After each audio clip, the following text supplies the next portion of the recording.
Welcome into WTOL 11 News here on Plus. I'm Michael Sandlin. Thank you so much for joining us on your Saturday afternoon. We'll get all of our top stories and more in just a moment, but first, get check out that forecast. Meteorologist John Birchfield. John, what kind of weather should we be expecting throughout the weekend here? We've had some recent cool weather recently. Is that going to stick around? Oh, it is going to be a little warmer tomorrow, Michael, and we are going to see more sunshine as well. A bit of an overcast start to the weekend, but Sunday is going to be turning brighter and milder. Our temperature is going to be climbing up into the lower 80s, although it is going to be a little cooler near the lakeshore with east winds coming in off of Lake Erie. Current conditions, we do have a little sliver of sunshine returning through that Perrysburg camera. Temperature-wise, we are in the mid-70s right now, and we are looking at radar and satellite showing you cloudy skies still across much of northwest Ohio with gradually increasing sunshine, and a weather disturbance west of us has sparked showers and thunderstorms across much of Indiana. It was a sharp cutoff with essentially zero rain for northwest Ohio. Even Fort Wayne saw just about nothing. However, near South Bend, close to 1 inch of rain fell, and in Lafayette, the weather impacted that Purdue football game with several inches of rainfall with that system. Sunday's forecast is going to bring back the return of sunshine. High temperature around 83 in the metro, but due to the light east wind, it is going to be a touch cooler near the Lake Erie shores, with temperatures likely only in the 70s in areas like Sandusky and Port Clinton. I'm going to preview a warm-up that'll have you thinking summer, and also you'll see that first day of fall forecast coming up in my full 10-day in just a bit. Michael? All right, John. The followers of Charlie Kirk continue to mourn his loss as authorities continue to put together more information about Kirk's alleged assassin. This comes as Kirk's widow, Erica Kirk, vows for his movement to carry on. CBS News has more.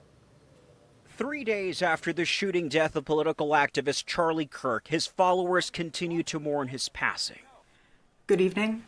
My name is Erica Kirk. On Friday evening, Kirk's widow, Erica, posted a video on social media praising Kirk and vowing to carry on his work. To everyone listening tonight across America, the movement my husband built will not die. It won't. I refuse to let that happen. It will not die. Also on Friday, mourners gathered around the nation to pay tribute to Kirk in vigils in New York City and Utah. Members of the Trump administration, including Secretary of State Marco Rubio, continued to praise Kirk this weekend. And I admired all the stuff he said and did on campuses. I think he had an enormous influence on young people. I think we actually need more of that dialogue and discourse. While followers continue to mourn Kirk, authorities continue to investigate Kirk's alleged assassin, Tyler Robinson, a 22-year-old man from Utah. I want to thank the family members of Tyler Robinson who did the right thing. Robinson's father recognized his son and urged him to turn himself in. Those who knew Robinson say they're shocked to learn a young man they describe as polite and responsible is accused of doing something so violent. He, since I met him growing up, was always a kind, respectable, genuine kid, the kind of student that teachers liked, and all this, I feel like, not just to me, but everyone else, has come really unexpected. President Trump said he intends to attend Kirk's funeral. Andres Gutierrez, CBS News, St. George, Utah. There's been a lot of talk online about the death of Charlie Kirk. In particular, there's been a close-up video of Kirk being shot, and it is extremely disturbing. Which means if you've seen it online, kids and teens have likely seen it too. We've heard from a clinical counselor on what she had to say about it and what parents can do. If you're a parent or have a kid in your life, it's not a bad idea to open up conversation with them about it. Be neutral and open-minded about what your child is saying as well, and pay attention not just what they're saying, but how they're acting. Things to look out for. If we're talking little smaller children, their behaviors will generally tell you if something's up. So are they sleeping okay? Are they not eating anymore? Are they complaining of stomach aches, clinginess, just wanting to be so near you? And then you think about, as you go up the age scale, do you notice your child is just not acting like themselves? Also, she says, let this be a chance to talk to your kids about what to do if they do see something online that makes them upset. Don't hesitate, too, to take your child off of social media for the time being if you believe it's best for their well-being. The Trump administration has suspended some funding for its global AIDS relief program known as PEPFAR. International groups and members of Congress say the cuts are already hurting patients in critical health projects around the world. The full budget picture is still unclear as Congress continues to battle the White House over proposed funding clawbacks. PEPFAR was mainly run through USAID, which President Trump dismantled earlier this year. Although the State Department issued a waiver to protect life-saving services, nonprofits say HIV and AIDS programs have been shut down or delayed. PEPFAR is credited with saving more than 26 million lives over the past 20 years. And a warning about the dangers of RSV infections for infants. A study in Sweden found that even healthy, full-term babies are at a high risk of hospitalization if they're infected with RSV, especially during the first 3 months of life. Researchers stress there are preventative treatments for newborns and that pregnant women can receive the RSV vaccine. ProMedica is making a big move. The hospital system says its inpatient obstetrics program at Flower Hospital will move to Toledo Hospital by the end of the year. Outpatient OB services will stay at Flower. ProMedica says the change is designed to create an enhanced OB program at Toledo Hospital. We're told Flower Hospital's campus is undergoing a $30 million infrastructure improvement and that leaders are exploring opportunities to enhance other existing services. The two hospitals are about 8 miles apart. Rotarians from Perrysburg and Maumee came together today at Orleans Park in a show of community spirit and environmental stewardship. Members of both clubs gathered along the Maumee River for a day of service, along with Perrysburg Mayor Tom Mackin. They focused on cleaning debris, improving riverbank conditions, and protecting local wildlife habitats. The joint effort was inspired by a conversation earlier this year between Rotary presidents from Maumee and Perrysburg who saw an opportunity to unite their clubs for a shared cause. Such an important asset to our community, and keeping it clean is important so that the generations ahead of us can enjoy it as well. We all, benefit from having clean waterways. The wildlife benefits from it, obviously, but just in terms of drawing people to our community, having clean parks, having clean waterways is important. While cleaning up, they found a small snake that had gotten tangled up in some plastic, and they were able to free it and put it back near the shore. Organizers say it wasn't just about cleaning up the river, it was about strengthening community ties and living out Rotary's mission of service above self. Hundreds of people gathered on Monroe Street for the 6th annual TMA Block Party. This year's Toledo Museum of Art Block Party was the biggest yet. The festivities were themed around international culture and featured performances from a variety of backgrounds. Organizers say it's important that the party is free to attend to promote inclusivity. We include our block party annually to invite more people to come and experience their museum in a new and different way all the time. We want to introduce art into the lives of our people, and what better way to do that than to invite them to a party? The party will continue until 8 p.m. tonight. The night will be capped off with a drone light show over the museum. Well, it's JCH Forever Day at Culture Clash Records. The event is dedicated to Jim Coleman Howes, a beloved figure in Toledo's music and art scenes who died in May of this year. Over 7 bands are taking the stage tonight to honor his memory. Coleman was a well-known musician and artist across the Midwest and performed as both a vocalist and drummer in many of tonight's performing bands. But Culture Clash's owner says he had the biggest presence of all in the lives of those who knew him. He was a very bright light, and he brought the best out in the people that he chose to connect with. He was always there to champion you, even though he had his own personal demons that he fought every day. He needed help from people, and he got it so often, and unfortunately not every time that he needed it. Proceeds from tonight's event will go towards a BGSU scholarship established in Coleman's name.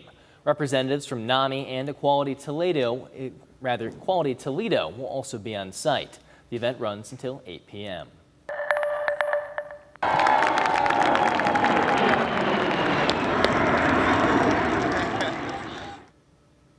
Well, those powerful roars you just heard came from the 180th Fighter Wing, soaring over Northwest Ohio last night. 4 jets flew above 7 high school football games, not just to kick them off, but to honor military families and students at Purple Star schools.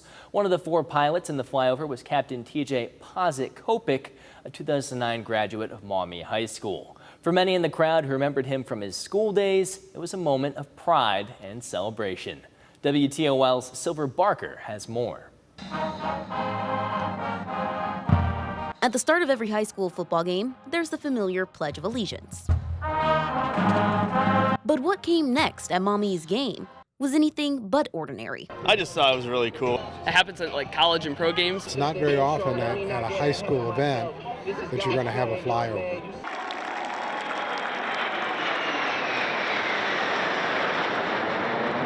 A rare and thrilling way to kick off Friday night football, sparking excitement in the stands. I'm looking forward to the flyover. I think that's going to be really cool. Yeah. For athletic director Cam Kuchar, the moment hit even closer to home. I have 2 brothers in the military, and I think it's just really special. Tonight's flyover was also personal for the Maumee community. One of the 4 pilots, Captain TJ Pozit-Kopik, is a 2009 Maumee High School graduate. In middle school, he was even a student in Kuchar's classroom. I had him in English class, and I think it was the 8th grade at the time. So just, a good kid, worked hard. Kopik and 3 other pilots from the 180th Fighter Wing soared over 7 schools across Northwest Ohio.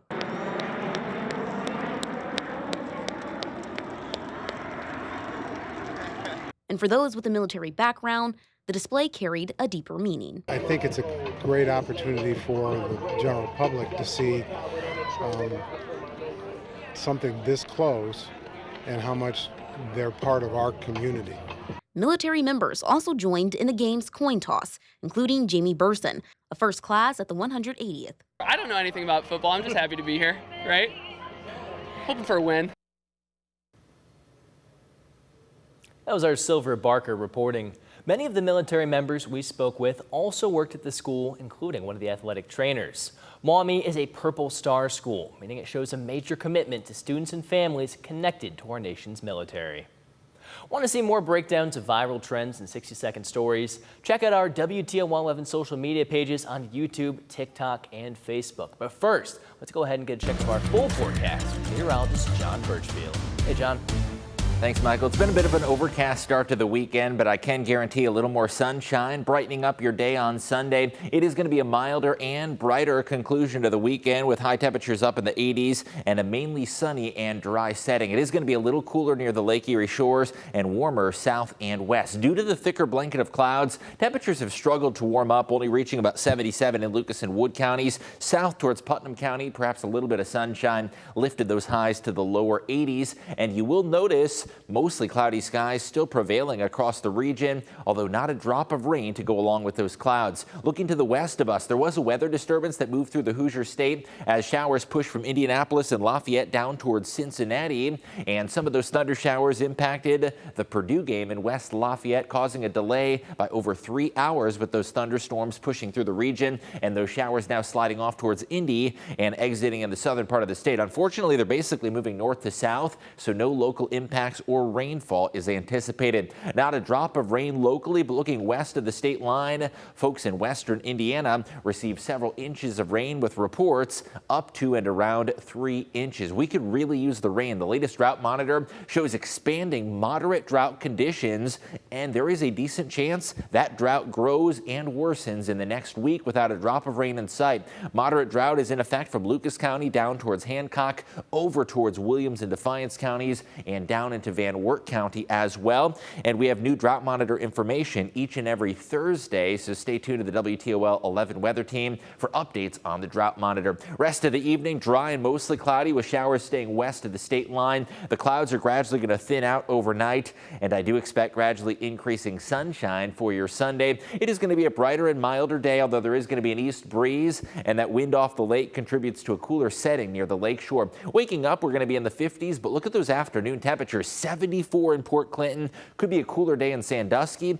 The metro is going to make it to the 80s, and looking west of town, Defiance, Putnam, Henry counties could make it up to 84 or even 85 degrees. Big impact for tomorrow is just the increase in the sunshine. You will need those sunglasses after a cloudy start to the weekend. The mild and dry pattern is expected to continue through the entire work week, and we are likely to see a worsening of the drought. However, I do have my sights on a pattern change next weekend, and that's likely to bring us some rain showers sometime in the Friday to Saturday time frame, followed by a drop in temperatures down to the 70s. It is going to be brief, though, and overall, the long-range temperature outlook does remain above average. You'll see several days in the mid to upper 80s. Next weekend is expected to be some showers, and as we usher in the fall season, I do expect temperatures falling gradually back to the mid to upper 70s.